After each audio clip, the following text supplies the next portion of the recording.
today's video, we will compare two popular varnishing methods. One is the spray varnish and another is a brush-on varnish. There were a lot of questions on the channel asking when to use what. So by the end of this video, you will be very clear on which is the best for your paintings. In the end, I will also give you tips for successfully varnishing your painting and the do's and don'ts of it so that you can perfectly varnish it every time you use it. Hi, this is Modula, the artist behind Modula Creations, helping you to learn to draw, paint and relax through art. Let's get started. Varnishing not only protects your painting from UV rays, dust and moisture, but it also enhances the overall vibrancy of your painting, giving it a more professional look and finish. So varnishing itself actually is a shield to your painting and it ensures that your painting lasts for years to come. So it is very important to varnish it properly. Here is the spray varnish and here is the liquid brush-on varnish. So which varnish is best for your painting?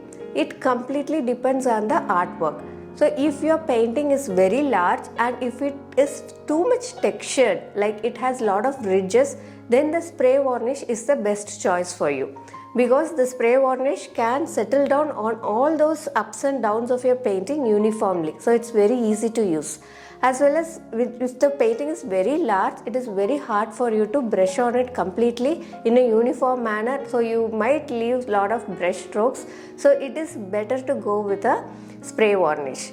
I'm going to explain how to use the spray varnish quickly here. If you wanted to look into how to exactly varnish this in detail, then I have done another video here. I will link it in the card above and in the description box below. Go and have a look at it. For this, I am using a Arfina Artist Picture Varnish. This is for both oil and acrylics. This is a gloss varnish. Place your painting on a very flat or a hard surface, which can be an easel or your wall or on the table, and then the area also has to be very ventilated. So here I am on my balcony for varnishing this painting, and as far as the spray varnish is concerned, shake it well at least a minute or two before you do this. Hold your can 10 to 12 inches away from your painting and then apply a uniform pressure to varnish your paintings. Allow this layer to completely dry, then you can turn your painting to the other direction and spray it evenly. It is going to smell a lot, so if you are very sensitive to smells, then just wear a mask. Otherwise you are going to have problems inhaling that fumes. And always allow this varnish to dry on that well ventilated area. So the main pros of this spray varnish is a quick application. It gives you an even coverage if you use it very correctly, and it is great for textured surface. The basic cons of this spray varnish is that it requires a very good ventilation. Do not try on any closed space. It's going to suffocate you. The smell will be so strong. It can be tricky to control. You have to apply even pressure as you go through it, but once you get a hang of it, you will be perfectly fine. Spray varnish gives an even coat and works well for paintings with intricate textures. However, you have to be very cautious about overspraying as it can cause drips or an uneven finish. And overspraying the spray varnish can make it completely messy. So you have to keep going without stopping. You can also come from top to bottom as it is easier to spray varnish on your painting. But on the other hand, if you are doing smaller pieces and very detailed pieces, then the brush-on varnish will be very suitable because you can have a more control on the way you just varnish it up. So it all depends on completely the artwork that you do. Now let's see about the brush-on varnish. I am using an acrylic satin varnish. So for this, take your liquid varnish on a container or a palette, or I am using a plate here.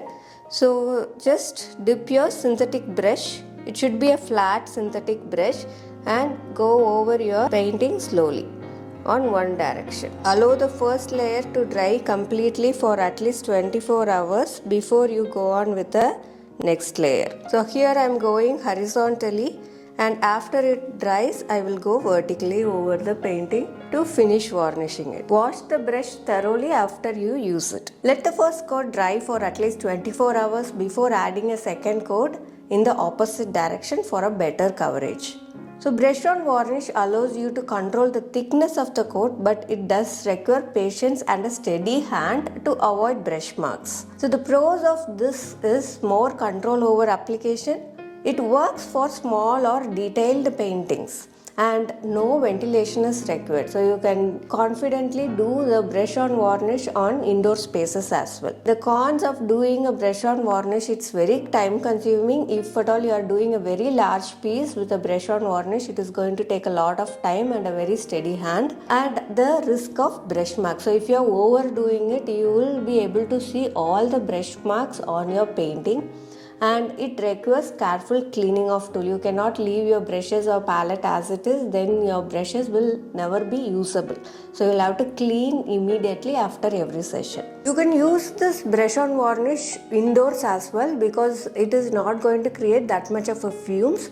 You have to have little bit of ventilation, of course. Do not close all the doors and windows and work on this, but it's very safe to use it indoors as well. You need not have a super ventilated area. Just remember that whatever might be the case, whether it is a textured painting or a normal painting, whatever you are doing, you have to varnish them. When you are working on a normal piece, you can varnish with either of it. Maybe it is a brush or also a spray varnish. Both will work, but do varnish them for that extra protection and longevity. Now let's see some successful tips for varnishing your paintings perfectly. The first one is, whenever you get a new varnish, always test it out on a sample piece before bringing it onto your main painting. This way you will avoid lot of frustrations later. Allow your painting to completely dry. I'm not just talking about touch dry, but at least leave at least 2 to 3 weeks before you varnish it. Also work in a dust-free environment so that those particles don't come and settle in on your painting after you varnish it. So the varnish takes at least 24 hours to dry. The spray varnish is little quicker, but then also the dust particles start settling in as soon as you start to varnish it. So always varnish it in a dust-free environment. The next thing is to understand and read through the manufacturer's instructions properly before you varnish on your artwork. This is because the drying times might vary, the technique itself might vary sometimes. So always go through those instructions properly and then implement that on your artwork while varnishing. So I hope this video gave you a clarity between the differences of the spray as well as the brush on varnish, and I hope you now can make better decisions between choosing these two varnishes. What is your type of favorite varnish? Let me know in the comments below. Please do share, subscribe and like this video. If you want a very detailed explanation of how to varnish using these separate varnishes, then look up the video here. And if you wanted to understand when you wanted to varnish your paintings, like how much time you have to allow it to dry and all those intricate details, then you watch the video here.